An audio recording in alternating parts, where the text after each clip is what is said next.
Is Bigfoot real? I don't know. And we didn't even ask our next guests about it. We mostly talked about their area of expertise. Check it out. Hi, I'm food scientist Brittany Towers-Lewis, and I want to show you the hidden science behind cooking. Your kitchen is essentially a huge chemistry lab. Don't believe me? I can prove it. Let's use science to cook up one of my favorite breakfast treats, the pancake.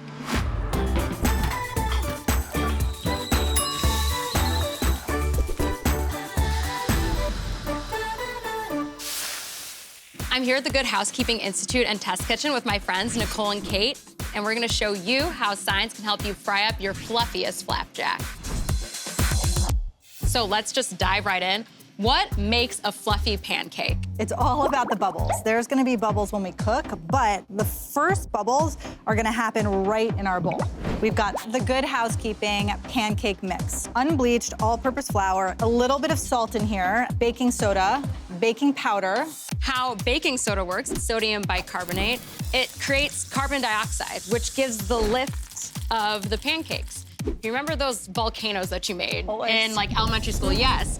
You add baking soda to vinegar. Vinegar is an acid, and it creates that huge explosion of a volcano, essentially making carbon dioxide the reaction. Baking powder is actually baking soda with a little bit of acid. Together, they give you the best leavening.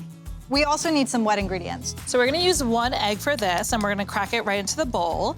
And then we're actually gonna combine the milk right in here so that all of our wet ingredients are together. Eggs actually help with the structure of food, so that's also gonna contribute to the height. That liquid is actually gonna help bind all the ingredients, and we're gonna get to start forming gluten, which is actually protein in flour. A little bit of gluten is important, but we don't want to form a ton of gluten in pancakes. Gluten, great for bread. Makes like nice chewy bread.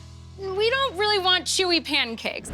This is oil. It's canola oil, vegetable oil, but you can also use butter. We definitely need a fat.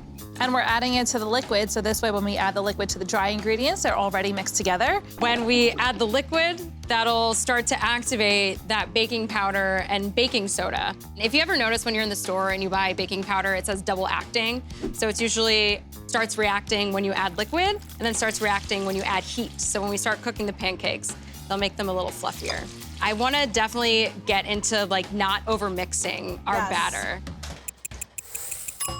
Once you overmix, you're going for tough pancakes. This batter doesn't need to rest. It is ready to roll. I am like notorious for always trying to cook things before the pan is ready. Right. So how do we know when we're ready to put the batter in the pan? When cooking in general, the temperature of your pan is really important. So this is an infrared thermometer, and we are going to get the temperature right at the center of the pan. Once we get to that 375, we can put them in, or there's even a trick you can do without a thermometer. Grab a little bit of water, and I just sprinkle it in the pan.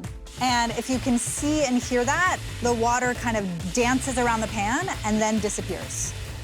We're ready to make some pancakes. Are you guys ready? Of course, always. We are gonna go straight in the center where we have the most even heat. As we're cooking the pancakes, the water and liquid's starting to evaporate, and the edges are starting to get set. The starches are starting to gelatinize, which creates like that texture. This is where the chemistry is happening.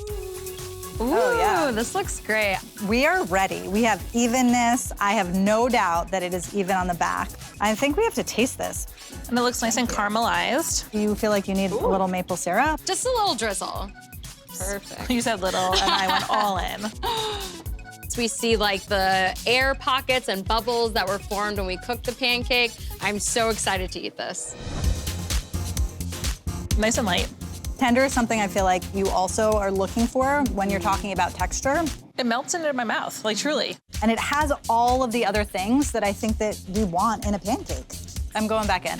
And then do I get the last big bite? Yeah, you can have the last big bite. Thank you so much for helping me make these pancakes and showing how science can make us a fluffier flapjack. See you next time. If you're watching this, you must have really liked the video. Make sure you follow and subscribe, and check out these other videos that are even better. No, really. I've seen this one over 100 times.